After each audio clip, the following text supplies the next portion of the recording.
Minicamp is underway, and with that being said, we're seeing a little bit of, struggling for JMO. Now, last year when JMO came in, when he was actually able to play, there was pretty much zero chemistry with Goff. And it makes sense. It makes sense. JMO was out all season until, week 12, 13. And when he does come back, it's just, this kid is so fast. He's had no time to work with Goff, no flow. And so when we saw him actually in game, we noticed that there were a couple drops. JMO made a few significant drops with the limited, and I'm talking limited targets that he received, because obviously they were trying to keep him healthy. With that being said, the drops were a little bit alarming. It was kind of like, oh man, well, obviously this kid hasn't played since the ACL injury, whatever. It was also just like, why should I expect you to have any chemistry? Well, now as training camp or minicamp is upon us and these guys are getting their reps, something that is very noticeable is JMO's struggles with dropping the ball. But JMO's consistent struggles with dropping the ball are more than noticeable, to the point where the offense is finally stepping up. The offense is stepping up in minicamp. It has been noted how much better the offense has been, yet there is still one red, maybe yellow flag, and it's JMO's hands. There was a drive yesterday during minicamp where the offense, Goff, finds Amon-Ra St. Brown a couple times, ends up working up to the other side of the end zone, finds Josh Reynolds. They work all the way up to the end zone. JMO is smack dab in the end zone, wide open. And according to Jeremy Reisman, the ball was thrown just a little bit behind JMO. Again, JMO's speed is ungodly. It's unreal.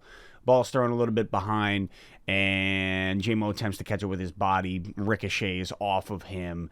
Nothing. And yeah, there's another drop, and it was one of, I think Reisman said, one of two significant drops in the day. And I guess where I'm at is, I don't know these guys' routines. I don't know their practice routines.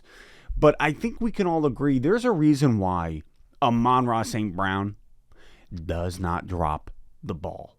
There is a reason why Amon-Ra St. Brown is targeted so often, that he is targeted over and over and over again. There is a reason why he comes in the clutch.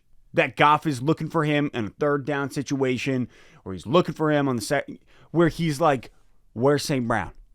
Because St. Brown is going to catch the ball. St. Brown every day after practice, does 201, 202 jug catches on the jug machine? Because drops are not going to happen to him. And that's something that he committed to when he was a kid. Him and his father committed to, that he would go and take all these and this is all after practice, because the last thing you want to do is drop the ball when you're wide open. You're not even contested. A guy like St. Brown has found a way in order to make sure that drops won't happen. And so I guess through what has been the month of, the end of May, beginning of June here, there's a lot of chatter about JMO. And it's hard because I'm like, I want to get off his case. I want everybody to get off his case and just give the kid a little bit of space. Specifically talking about reporters, to just be quiet for a few minutes and let the kid play. And yet here I am once again talking about it. And I just think it's something to, keep our eyes on. And I know that Calvin Johnson was at practice yesterday, which is really great, seeing the relationship rebuilding. And my hope is that, and he was spotted talking to JMO, that I don't know if Calvin Johnson's about to be his mentor. I hope so, because I think a guy like JMO could use it. And there's nothing wrong with, I think in life, everybody should have a mentor of some sort. Mentorship is so important because, man, a mentor is somebody who is older and wiser than you. And we could all use a sprinkling of wisdom in our life. And so, hey, man, I hope that Calvin does that for JMO, and whether or not he does, that JMO would find somebody, because I think it'd be important. I know that on Wednesday, JMO practiced with the secondary, and I'll say this, or not the secondary, second team, and he torched them, and he looked phenomenal. But that's what you should do if you were the number 12 overall pick last year. Like, that's awesome to hear that he absolutely tortured him. But we got to get to the spot where he is torching people on the first team. That's what we want. That's what we expect. And that's what we're going to get. Maybe. Chemistry takes time to build. It takes time. A lot of times. It can take time to build with your quarterback. It can take time to build with anybody on any team, any sport. Chemistry is a little bit like I even think about, and obviously there's the level is so different, but the chemistry that comes from a shortstop to a second baseman trying to turn double plays.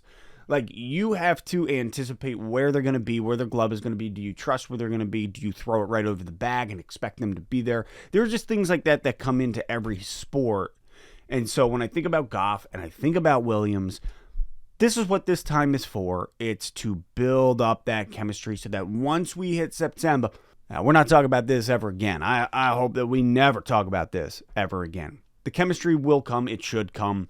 And if these guys both put their heads down and go for it, and get after it, and build that chemistry, they're going to be a lights-out duo. They will. So, drop your thoughts in the comments. How do you feel? Does it worry you with the amount of drops that we're still seeing, hearing, coming from J-Mo?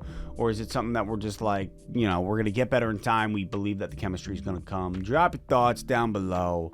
And as always, I'll catch you next time. Let's talk Lions.